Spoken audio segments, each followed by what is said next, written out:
going to talk about science and fashion, two words that you probably don't hear together very often. And I'm going to talk about my projects trying to blend the two concepts together. And let's first start off by why this might be important. So a group of 7th graders were taken to the Fermi Lab in Illinois. And they were tasked to draw their perception of scientists before and after the visit.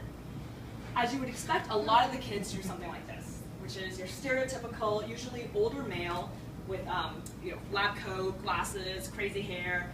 Some of the descriptions that came along also kind of mentioned, maybe slightly less sociable and a little more very obsessive with their science.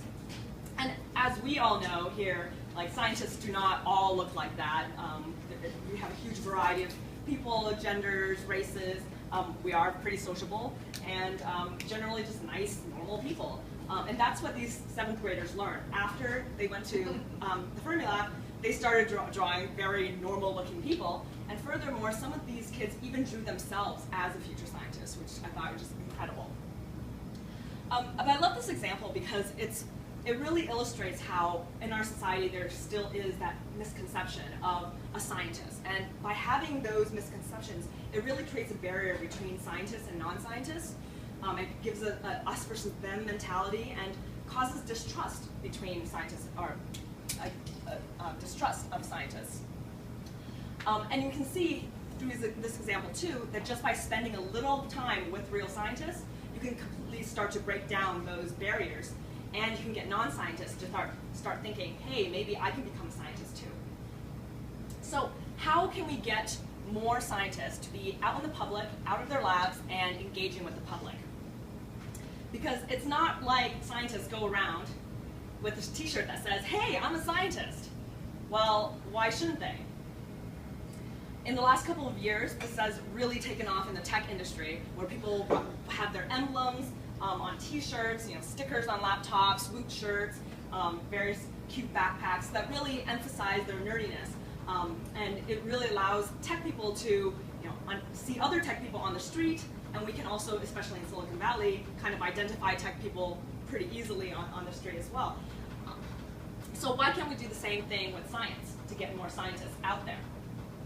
So that's kind of the background of what I started off with going on this project. And so I started doing 3D printed jewelry, such as these pieces here.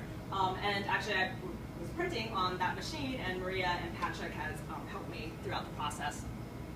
And with this pair in particular, I would walk down the street and people would come ask me all the time, like, oh, what molecule is that?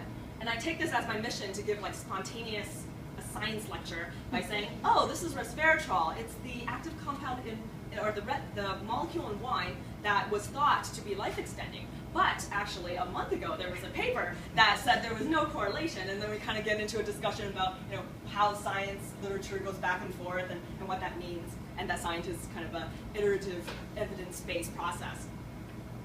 And so one of my other favorites is this EcoR1 necklace, which breaks apart where the enzyme cuts. Oh, that's clever. So, of course, this is not at all a new idea. There are tons of scientific artists and artistic scientists who have done similar things. But of course, the more the merrier, and these jewelry pieces are a piece of self-expression.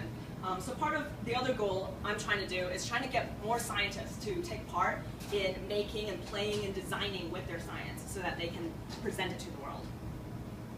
And of course, we don't have to limit ourselves to jewelry and fashion at all. We can do all kinds of different things. This is actually one of my previous projects, Biocurious. They're plush dolls. People weave things, people have done online games. There's all kinds of things that you as a scientist or a non-scientist could make to try to get science out there and make it more exciting. But one of the added advantages of jewelry and fashion is that it's very out in the open, because you walk around with it and you're kind of always on display. So it kind of allows you to have those spontaneous moments of science outreach. So let's try to put science and fashion together. My website is scicouture.com. Currently, everything I do is open source, and I would love to collaborate with anyone.